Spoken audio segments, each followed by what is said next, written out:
Hello student, welcome back to my YouTube channel. आज हम आपकी वर्कशीट करने वाले हैं। वर्कशीट नंबर 19 करेंगे। आपकी 4 दिसंबर की वर्कशीट है और जो आपकी पुस्तक है हमारे अतीत, भाग 1, छठी क्लास में जो आपकी पुस्तक है भाग 1 पढ़ी जाती है।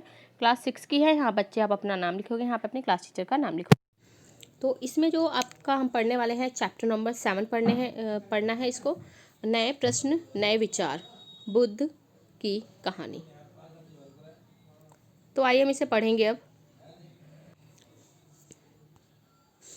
अगर आप मेरे चैनल पे नए हैं तो चैनल को ज़रूर से सब्सक्राइब कर लें, वीडियो को लाइक करें और कमेंट करके ज़रूर बताएं कि आपको वीडियो कैसी लगी है। और आपको कोई प्रॉब्लम है तो उसे भी कमेंट में ज़रूर लिखें, क्योंकि तभी हमें पता चलेगा कि कौन सी प्रॉब्लम फेस करनी पड़ रही है या हमें कौन से नए नए इसमें मेथड अप्लाई करने चाहिए ताकि आपको कोई भी प्रॉब्लम ना हो। तो हम स्टार्ट करते हैं आज का टॉपिक। अपनी नोटबुक निकाल लें, हम साथ के साथ आंसर्स भी इसमें नोट करने वाले हैं। तो आपको चाहिए ब्लैक और ब्लू पेन, निकाल लेंगे, क्वेश्चन नोट करेंगे, देन उसके बाद आंसर्स आप नोट करोगे। ओके, तो पहले हम रीड आउट करेंगे, देन उसके बाद हम चलते हैं। बौद्ध धर्म के संस्थापक सिद्धार्थ थे, जिन्हें गौतम के नाम से भी जाना जाता है। तो बच्चे, जो बौद्ध धर्म है यानी कि सारे के सारे धर्म है ना, उसमें से एक धर्म है बौद्ध धर्म, जिसकी स्थापना यानी कि संस्थापक, इस धर्म की जो शुरुआत की थी सिद्धार्थ थे, जिन्हें गौतम के नाम से भी जाना जाता है। तो आप देख रहे हो ना, जो फोटो में यहाँ पे इधर देख रहे हो, तो ये भगवान बुद्ध की आपको फोटो यहाँ पे दिखाई गई है, जिनका नाम सिद्धार्थ भी है और इन्हें गौतम नाम से जाना भी जाता है। इनका जन्म बच्चों 2500 वर्ष पहले हुआ था। युवावस्था में ही ज्ञान की खोज में उन्होंने घर के सुखों को छोड़ दिया। ये देखो, युवावस्था में ही यानी कि जब ये काफ़ी कम एज के थे तभी इन्होंने अपने घर को छोड़ दिया था। किसकी खोज के लिए? ज्ञान की खोज के लिए। और अनेक वर्षों तक भ्रमण करते रहे। उन्होंने बोध गया बिहार में एक पीपल के नीचे कई दिन तक क्या करी बच्चों? इन्होंने कई दिन तक तपस्या करी। किसके नीचे बैठ के? पीपल के पेड़ के नीचे बैठ के, जो कि कहाँ है? बोध गया, यानी कि बोध गया कहाँ है? बिहार में है। अंत है उन्हें ज्ञान प्राप्त हुआ। इसके बाद वे बुद्ध के रूप में जाने गए। जब उन्हें ज्ञान की प्राप्ति हुई उसके बाद ही किसके रूप में जाने लगे? बुद्ध के रूप में जाने लगे। यहाँ से वे सारनाथ यानी कि बनारस के निकट गए, जहाँ उन्होंने प्रथम उपदेश दिया था। तो गौतम बुद्ध का सबसे पहला उपदेश कहाँ दिया गया था? सारनाथ में दिया गया था, यानी कि बनारस के निकट। क्लियर है? तो क्वेश्चन पूछा जाता है कि इनका पहला उपदेश कहाँ दिया गया था? सारनाथ। कुशीनारा उत्तर प्रदेश में मृत्यु से पहले का शेष जीवन उन्होंने लोगों को शिक्षा देने में व्यतीत किया था। यानी कुशीनारा बच्चों कहाँ है? उत्तर प्रदेश है। यहीं पे मृत्यु से पहले इन्होंने जो शेष जीवन यहाँ के लोगों को शिक्षा देने में इन्होंने व्यतीत किया। तो देख सकते हो बुद्ध ने किस तरीके से अपना घर त्याग किया इन्होंने युवावस्था में ही। फिर ये बोध गया गए हैं, वहाँ पीपल के नीचे इन्होंने तपस्या की है, ज्ञान की प्राप्ति हुई है। फिर इसके बाद इन्होंने पहला उपदेश जो है सारनाथ बनारस में दिया था। तो आई थिंक क्लियर होगा। अब हम पढ़ते हैं, एक छोटा सा पैराग्राफ है, देन उसके बाद हम इसके आंसर करेंगे। बुद्ध ने शिक्षा दी कि यह जीवन कष्टों और दुखों से भरा है और ऐसा हमारी इच्छा और लालसाओं के कारण होता है। यानी कि जो हमारी इच्छाएं हैं, हमारी लालसाएं हैं, यही हमारे दुखों का कारण बनती हैं, यही हमारे जो जीवन में कष्टों का बच्चों कारण बनती हैं। उनके अनुसार आत्मसंयम अपनाकर ही हम ऐसी लालसाओं से मुक्ति पा सकते हैं।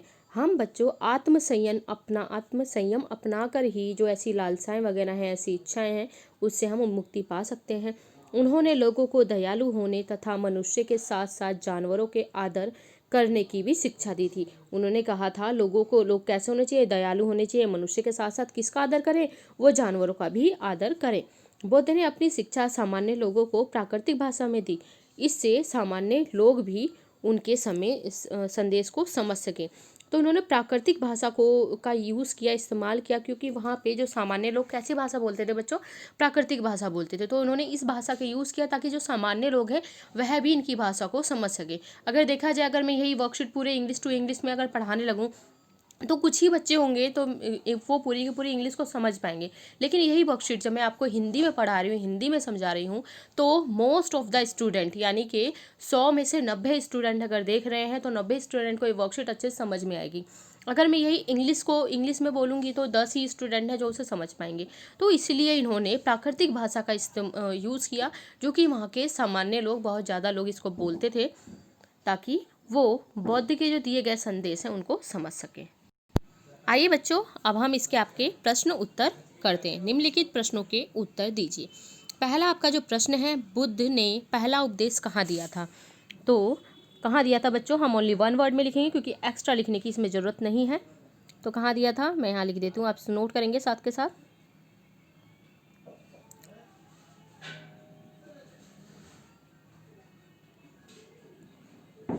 सारनाथ में दिया था, बनारस के निकट।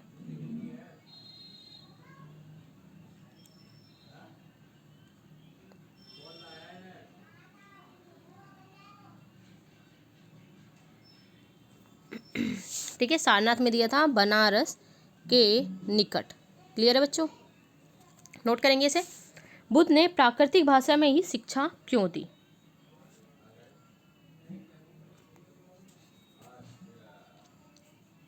इसे नोट कर लेंगे, इसके बाद ही हम सेकंड क्वेश्चन करेंगे।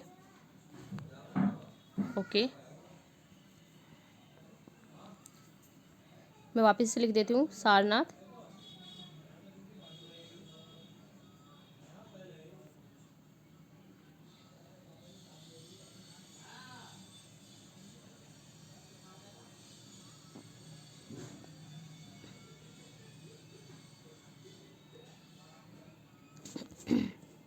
देन इसके बाद है, बुद्ध ने प्राकृतिक भाषा में ही में शिक्षा क्यों दी थी? तो ये रहा।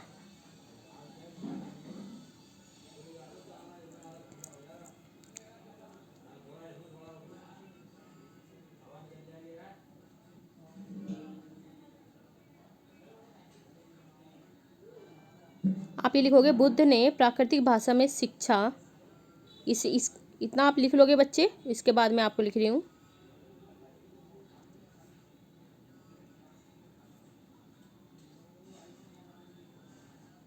बुद्ध ने प्राकृत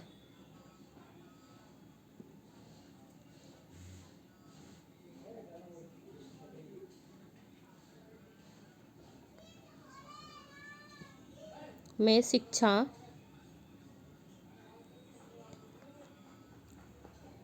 इसलिए दी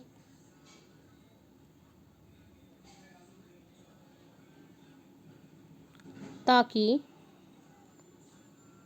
ठीक है बच्चों, यहाँ तक आप ये नोट करोगे। उसके बाद लिखोगे, सामान्य लोग भी उनके संदेश समझ सकें।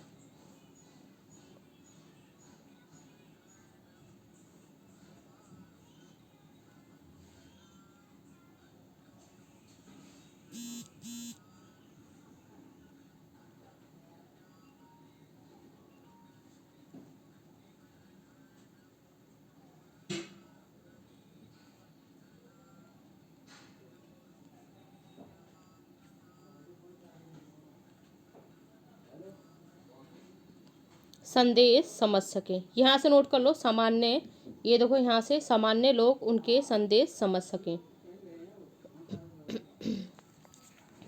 तो राइटिंग में थोड़ी प्रॉब्लम हो सकती है क्योंकि छोटी स्क्रीन होने की वजह से लिखने में बहुत प्रॉब्लम आती है।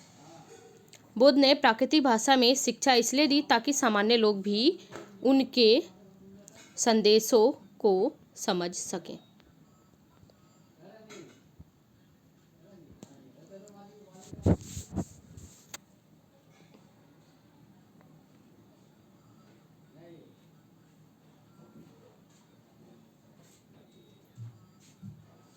नेक्स्ट क्वेश्चन है, बुद्ध के किस उपदेश को आप अपने जीवन में अपनाना चाहेंगे और क्यों? तो दयालु होने के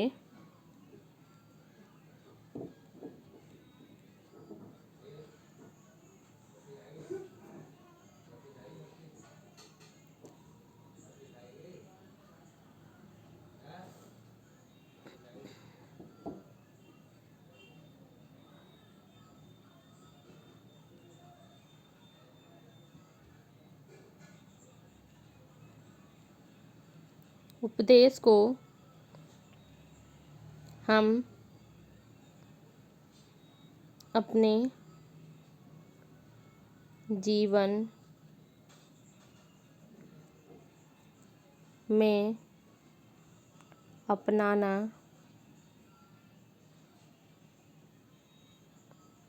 चाहेंगे।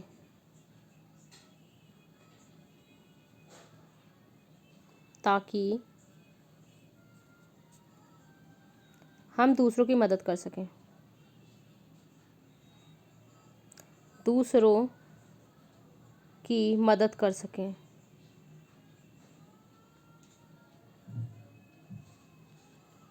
कर सकें।